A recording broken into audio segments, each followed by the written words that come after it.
Mahmood Asrani, Johnny walker की तरह ही बॉलीवुड की दुनिया में हास्य कलाकारों का एक मशहूर नाम जगदीप साहब। 23 मार्च 1939 को मध्य प्रदेश के दतिया में जन्मे जगदीप जी का असली नाम सैयद इश्तियाक जाफरी था। उनके पिता बैरिस्टर थे। 1947 में देश का बंटवारा हुआ और उसी साल उनके पिता गुजर गए। उनका परिवार दर दर की ठोकरें खाने लगा। मां जगदीप और बाकी बच्चों को लेकर मुंबई चली आई और घर चलाने के लिए एक अनाथ आश्रम में खाना बनाने लगी। जगदीप मां की यह हालत देखकर रोते थे। मां की मदद के लिए उन्होंने स्कूल छोड़कर सड़क पर साबुन, कंघी और पतंगे बेचना शुरू कर दिया था। एक इंटरव्यू में जगदीप ने अपने बचपन के संघर्ष के बारे में बताते हुए कहा था कि मुझे जिंदा रहने के लिए कुछ करना था, लेकिन मैं कोई गलत काम करके पैसे नहीं कमाना चाहता था, इसलिए सड़क पर सामान बेचने लगा। इसी बीच B.R. चोपड़ा अफसाना नाम की फिल्म बना रहे थे और इसके एक सीन के लिए उन्हें चाइल्ड आर्टिस्ट चाहिए थे, लिहाजा एक्स्ट्रा सप्लायर बच्चों को जमा कर लाया, जिसमें जगदीप भी थे। इस फिल्म में उन्होंने सिर्फ इसलिए काम किया था क्योंकि कंघी बेचकर दिन भर में वो सिर्फ 1.5 रुपया कमा पाते थे, जबकि अफसाना के सेट पर उन्हें सिर्फ ताली बजाने के लिए 3 रुपये मिल रहे थे। इस तरह सैयद इश्तियाक से मास्टर मुन्ना बने और अपने सिने कैरियर की शुरुआत की। जगदीप ने खुद को उस दौर में स्थापित किया जब जॉनी वॉकर और महमूद की तूती बोलती थी। खैर, बतौर चाइल्ड आर्टिस्ट कई फिल्मों में उन्होंने काम किया, लेकिन बिमल रॉय की 2 बीघा जमीन ने उन्हें पहचान दिलवाई। दोस्तों, अब आते एक रोचक किस्से पर। फिल्म शोले का सूरमा भोपाली के किरदार की कहानी भी बड़ी रोचक है। दरअसल सूरमा भोपाली का किरदार अरे बहुत बदमाश है, मगर हमारा नाम भी सूरमा भोपाली।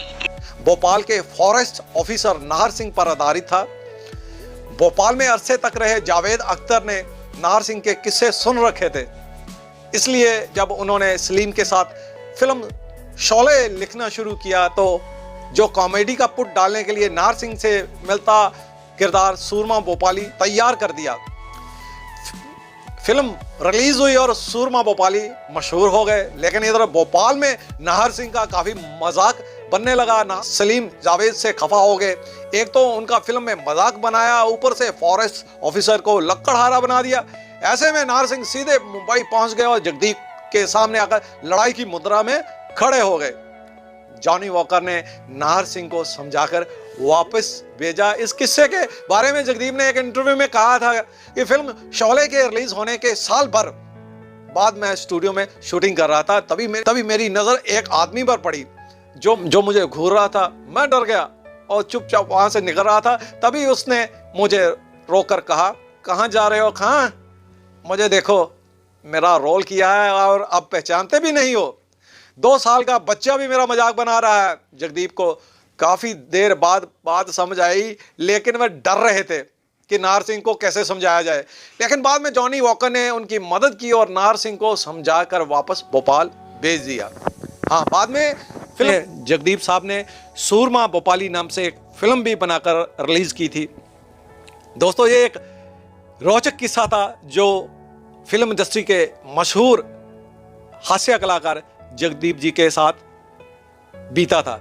जगदीप साहब ने फिल्मों में लोगों को हंसाया भी है और रुलाया भी है। और ज़्यादातर उनकी कॉमिक टाइमिंग से उनके को एक्टर इतने खुश रहा करते थे कि जगदीप साहब के एक्टिंग करने के दौरान, शूटिंग के दौरान ही उनके को एक्टर की हंसी छूट जाया करती थी और कभी कभी सीरियस सीन भी हंसी में बदल जाया करता था। इतनी उनकी जिंदगी संघर्षों भरी थी, उतनी जिंदगी उनकी रंगीन भी रही। दोस्तों, फिल्म इंडस्ट्री में जगदीप साहब का जो योगदान है उसके लिए फिल्म इंडस्ट्री हमेशा उनकी आभारी रहेगी। उनके इस महान योगदान के लिए हम उन्हें सलाम और धन्यवाद करते हैं।